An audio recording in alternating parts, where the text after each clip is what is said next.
Hi all, അസ്സലാമലൈക്കും. Welcome back to Silna's kitchen.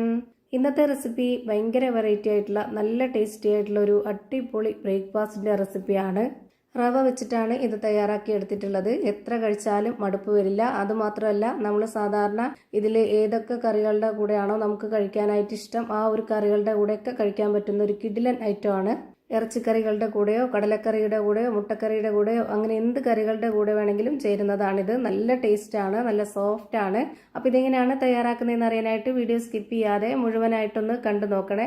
റെസിപ്പിയിലോട്ട് കിടക്കുന്നതിന് മുമ്പായി സിൽനാസ് കിച്ചൺ ചാനൽ ആദ്യമായിട്ട് കാണുന്നവരാണെങ്കിൽ പ്ലീസ് ഒന്ന് സബ്സ്ക്രൈബ് ചെയ്തേക്കണേ. ഒപ്പം ഈ വീഡിയോസ് നിങ്ങൾക്ക് ഇഷ്ടപ്പെടുകയാണെങ്കിൽ ഒരു ലൈക്ക് ചെയ്ത് ഷെയർ ചെയ്ത് സപ്പോർട്ട് ചെയ്യാനും മറക്കരുത്. ഇനി നമുക്ക് ഇതെങ്ങനെയാണ് തയ്യാറാക്കുന്നതെന്ന് നോക്കാം. ഇതിനായി ആദ്യം തന്നെ കുറച്ച് ഉഴുന്ന് വെള്ളത്തിലിട്ട് കുതിർത്ത് വെച്ചിരുന്നതാണിത്. നല്ലപോലെ കഴുകിയതിന് ശേഷം ഒരു 3 മണിക്കൂറോളം കുതിർത്ത് വെച്ചിരുന്നു. അതിൻ്റെ വെള്ളമെല്ലാം ഊറ്റിക്കളഞ്ഞിട്ടുണ്ട്. ഞാനിപ്പോൾ ഈ ഒരു ഉഴുന്ന് എടുത്തിട്ടുള്ളത് ബോൾ ഉഴുന്നാണ്. ഒട്ടും വെള്ളത്തിൻ്റെ അംശമില്ലാതെ നന്നായിട്ട് ഊറ്റിയെടുത്തിട്ടുണ്ട്. മെഷർമെൻറ്റ് കപ്പിൻ്റെ 1/4 കപ്പ് അളവിനാണ് ഞാനിവിടെ ഈ ഒരു ഉഴുന്ന് എടുത്തിട്ടുണ്ടായിരുന്നത്. ഇനി ഇതൊന്ന് അരച്ചെടുക്കണം. അതിന് വേണ്ടിയിട്ട് ഒരു മിക്സിയുടെ ജാർ എടുത്തിട്ടുണ്ട്. അതിലേക്ക് ഇത് മുഴുവനായിട്ടും ഇട്ട് കൊടുക്കാം. ഇത് മുഴുവനായിട്ടും ഇട്ട് കൊടുത്തതിന് ശേഷം പിന്നെ ഇതിലേക്ക് വേണ്ടത് തൈരാണ്. നല്ല കട്ടിയായിട്ടുള്ള തൈര് വേണം. 2 ടേബിൾ സ്പൂൺ അളവിൽ ഇതിലേക്ക് ഒഴിച്ചു കൊടുക്കുന്നുണ്ട്. കുറച്ച് പുളിയുള്ള തൈരാണെങ്കിൽ അത്രയും നല്ലത്. നമ്മൾ ഈ തയ്യാറാക്കി എടുക്കുന്ന ഈ ഒരു റവ കൊണ്ടുള്ള ഇഡ്ഡലിക്ക് ഭയങ്കര ടേസ്റ്റാണ് കുറച്ച് പുളിയുണ്ടെങ്കിൽ. ഒരുപാടൊന്നും ഒഴിച്ചു കൊടുക്കേണ്ട ആവശ്യമില്ല. ഞാൻ എടുത്തിട്ടുള്ള ഈ ഒരു ഇൻഗ്രീഡിയൻസിൻ്റെ കണക്കനുസരിച്ചിട്ട് 2 ടേബിൾ സ്പൂൺ മതിയാവും.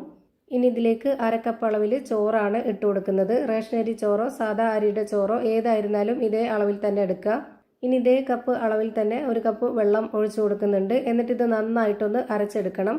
അരച്ചെടുത്തത് ഞാനിപ്പോൾ ഒരു ബൗളിലേക്ക് ഒഴിച്ചു കൊടുക്കുന്നുണ്ട്. നല്ല നൈസായിട്ടാണ് അരച്ചെടുത്തിട്ടുള്ളത്.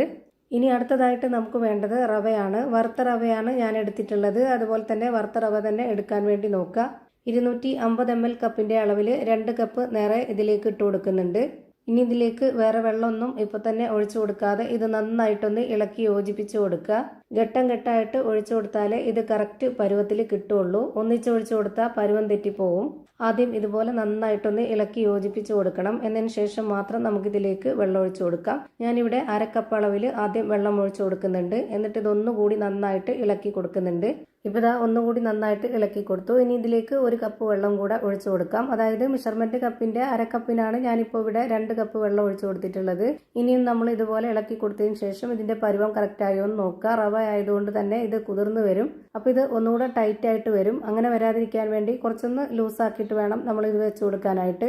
ലാസ്റ്റായിട്ട് ഞാനിപ്പോൾ ഇതിലേക്ക് 1/2 കപ്പ് വെള്ളവും കൂടെ ഒഴിച്ചു കൊടുത്തിട്ടുണ്ട്. ടോട്ടൽ ഇതിലേക്ക് വേണ്ടി വന്നിട്ടുള്ളത് 3 കപ്പ് വെള്ളമാണ്.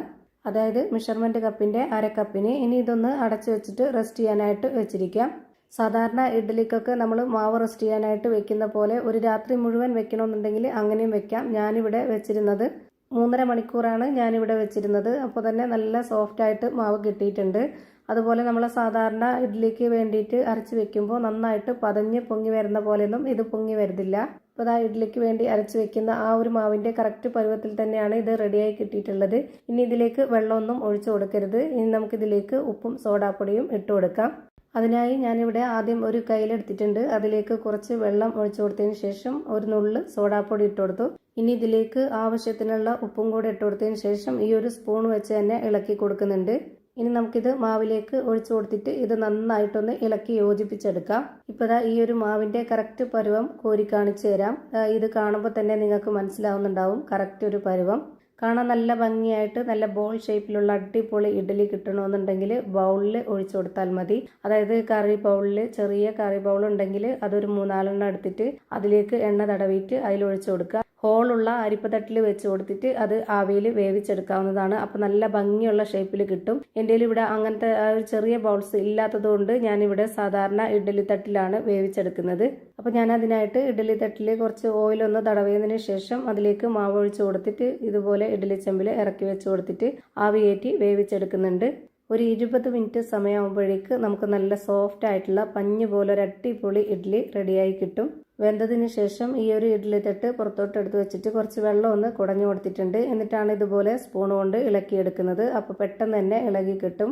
ഇതുപോലെ തന്നെ എല്ലാം ഇളക്കിയെടുത്തതിന് ശേഷം ഞാനിവിടെ ഒരു പാത്രത്തിലേക്ക് മാറ്റിയിട്ടുണ്ട്. ഇനി ഞാനിതൊന്ന് അകം വെന്തിട്ടുണ്ടോ എന്ന് അറിയാനായിട്ട് പൊട്ടിച്ച് കാണിക്കുന്നുണ്ട്. അതുപോലെ തന്നെ ഇതുപോലെ ഞെക്കി നോക്കുമ്പോൾ തന്നെ നല്ല സോഫ്റ്റ് ആയിട്ടാണ് കിട്ടിയിട്ടുള്ളത്. കാണുമ്പോൾ തന്നെ നിങ്ങൾക്ക് അറിയാൻ പറ്റും. അതുപോലെ കാണാനും നല്ല ഭംഗിയാണ്. നല്ല ടേസ്റ്റി ആയിട്ടുള്ള ഒരു അടിപൊളി റെസിപ്പിയാണ്. എന്തായാലും ഒന്ന് ട്രൈ ചെയ്ത് നോക്കണം. എല്ലാവർക്കും ഇഷ്ടമാവും. അപ്പോൾ ഇത്രയേ ഉള്ളൂ ഇന്നത്തെ വീഡിയോ ഇഷ്ടമായാൽ ലൈക്ക് ചെയ്യാനും കമൻറ്റ് ചെയ്യാനും ഷെയർ ചെയ്യാനും മറക്കരുത്. അതുപോലെ തന്നെ ഞാനിടുന്ന പുതിയ വീഡിയോസ് നോട്ടിഫിക്കേഷനായിട്ട് കിട്ടുന്നതിന് വേണ്ടി സബ്സ്ക്രൈബ് ചെയ്ത് ബെല്ലൈക്കൺ അമർത്തി അതിൽ ഓൾ എന്ന ഓപ്ഷൻ എനേബിൾ ചെയ്ത് കൊടുക്കാനും മറക്കരുത്. പുതിയൊരു വീഡിയോയുമായി വീണ്ടും വരും. Thank you for watching.